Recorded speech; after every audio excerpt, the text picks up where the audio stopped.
And I can't get a link on your website or anything like that, eh? Or like even on the podcast. Is there somewhere I can refer them to where my email address is written as opposed to actually spelling it out? I don't do that just because I don't know how. Yeah, yeah. Um, That would be a really good idea. I'm just trying to think how my because after like so I would take your so maybe picture, for example, like for to promote the podcast, I will like after this, I either get you to email me your picture or your logo, and that's sort of what we would use to promote the podcast. oh, perfect. Okay, I Um, can. I just did. I'm embarrassed. I didn't, but I'm just finally setting up my LinkedIn. yeah. So I have a quasi-professional headshot, so I'll send you that. Okay, perfect. That's And awesome. then if you want a logo, I can send you that as well. I need one or the other, basically, your picture, your Sure, logo, that's fine. sure. So yeah, picture's fine.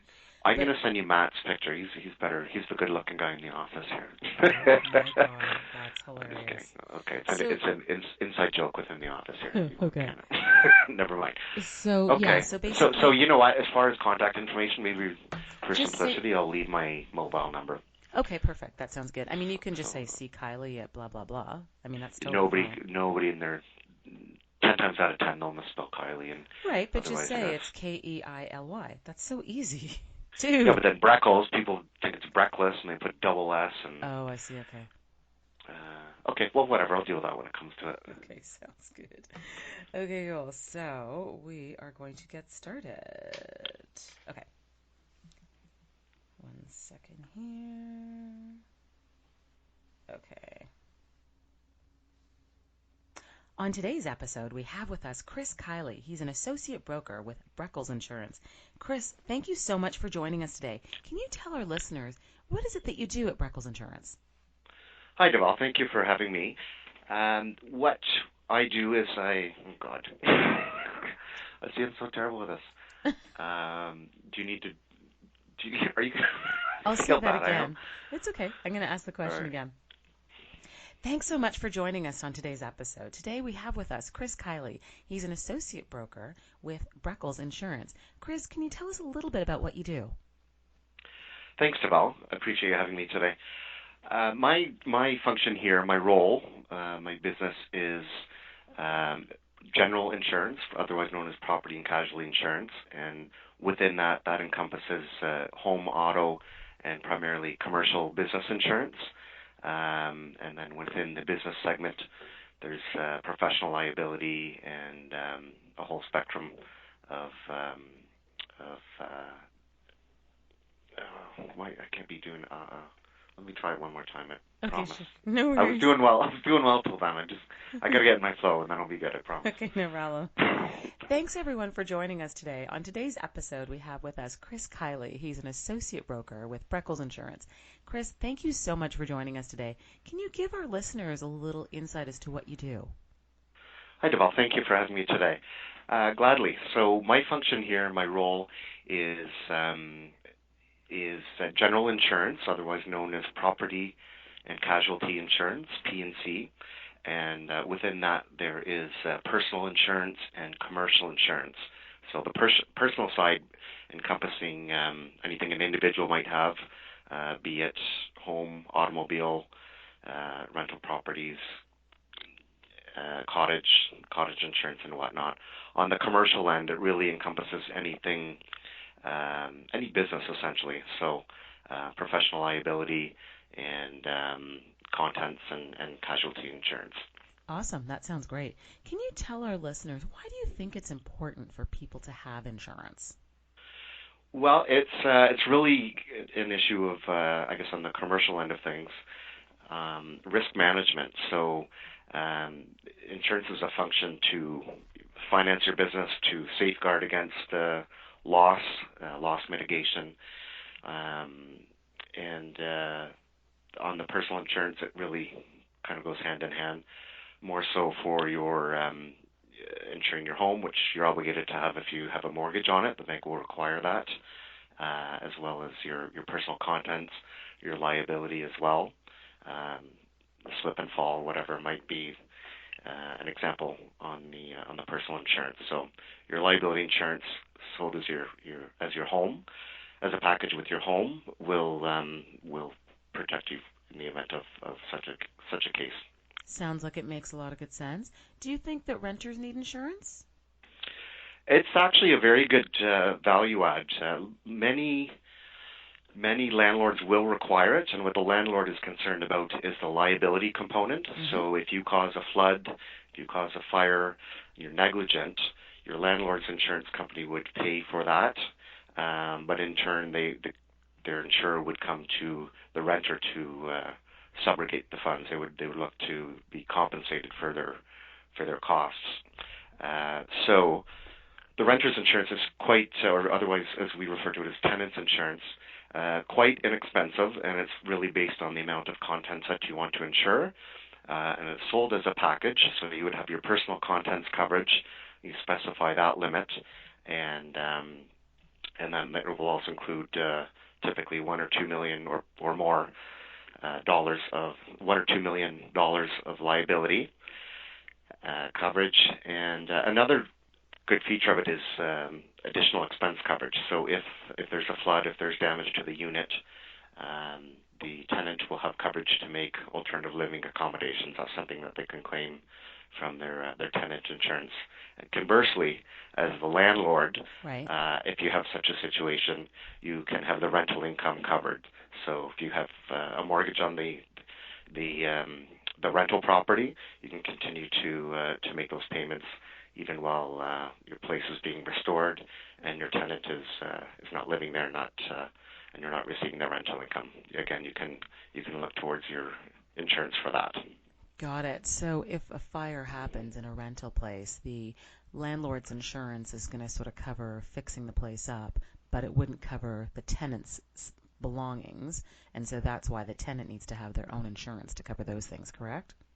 Precisely, Deval. That's exactly how it works. So, much like the automobile insurance, which is legislated by the province, on the property and casualty side, anyone that has an interest in their property, so whether a home or a car, whatnot, if I own something and it's damaged or there's a claim against it, I have to report it to my own insurance company. I deal with my own insurance company to get reimbursed, and if it was the fault of somebody else, it's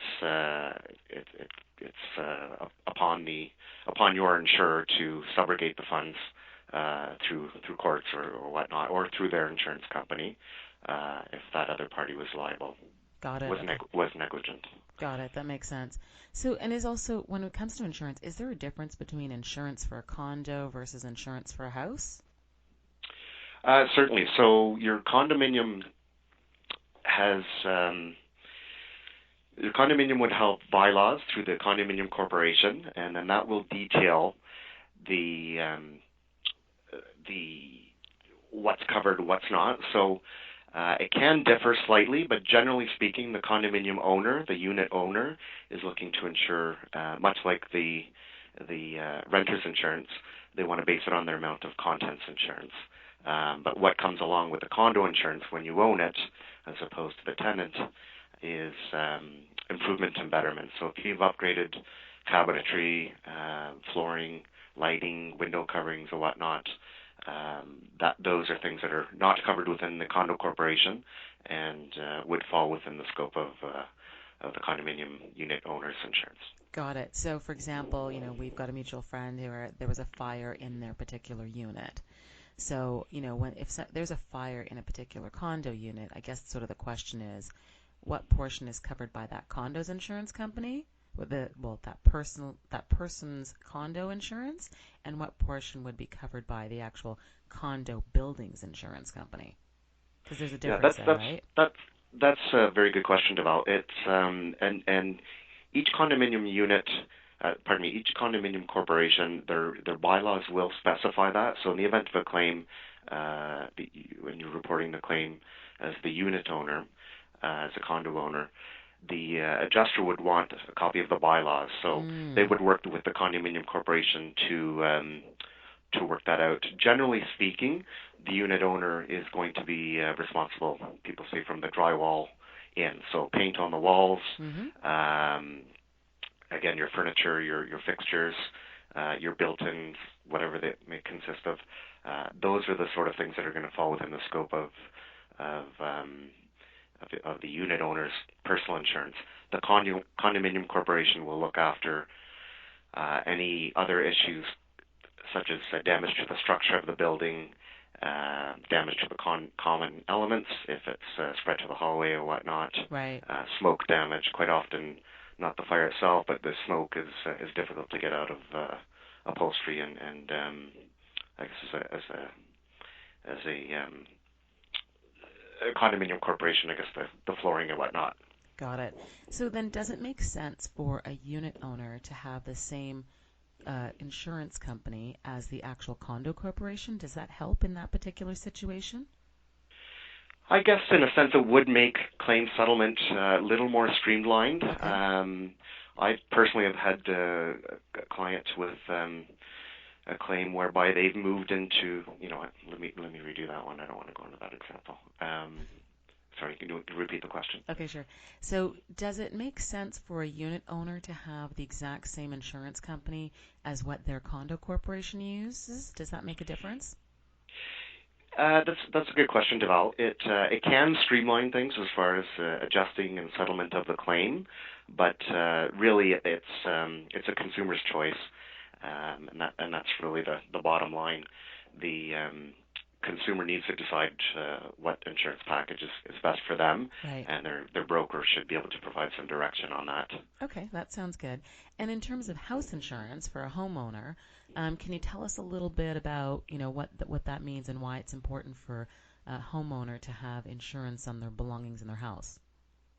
Yeah, certainly, Deval. Again, as I mentioned, if you have a mortgage on your home and you have financing on your home, the financial institution holding the mortgage will require that the home is insured. And so in the event of a catastrophic loss or a major loss, if the home is burnt to the ground or what have you, then the bank is protected. So the insurance company will pay out the mortgage, and any difference would go to the homeowner as a worst case scenario. Got it. Alternatively, they can rebuild, and again, the bank is protected in that situation. Awesome. The other thing I always wonder about is I've got a lot of clients where we are out looking for houses, and some of the houses have knob and tube. So very old kind of wiring in them. And I know that some of the insurance companies will sort of say to homeowners, you've got 30 days to remove the knob and tube. Now, there's also some other insurance companies that seem to be willing to insure the knob and tube. Can you tell us sort of why do some of those insurance companies feel that the knob and tube is such a high risk that they make people get rid of it in 30 days? Yeah, so typically, I believe it's arcing. I think that I believe that's a term. I'm not the technicalities I'm not aware of, but you know what? The question is fine. Can I just redo the answer? Yeah, sure. Go ahead. Say it again. Okay. Yeah, you know what I wanted to? I wanted to get on to more of not what are the, and maybe you want this, but I can tell you how it works for the insurance. The hazard, the physical hazard. You know what? Rephrase the question. I'll go with it. Okay. But yeah, please expand on the question as well too. Like expand on your answer and go through more than, let's say, what my question asks. That's good as well too. So I'll say Yeah, the because question I again. kind of wanted to go in a different direction, but you were saying what's the physical hazard. I wanted to mention what the concerns are if you Yeah. may or may not be able to obtain insurance, and I think that's kind of what you want anyway. Yeah, Right? exactly. That's perfect. Okay. Continue with that. Okay, so I'll ask the question again. Most insurance companies seem to give homeowners about 30 days or so to remove knob and tube wiring. And, when I'm out about showing houses, a lot of the older homes in Toronto have this kind of wiring. And so, why do some insurance companies feel that the knob and tube is such a high risk? Yeah, that's a good question, Deval. There is a physical hazard with knob and tube, and it's susceptible to electrical fires. So generally speaking, if you're looking at purchasing a home, commercially they're not as stringent on the knob and tube. Having said that, they may offer reduced coverage or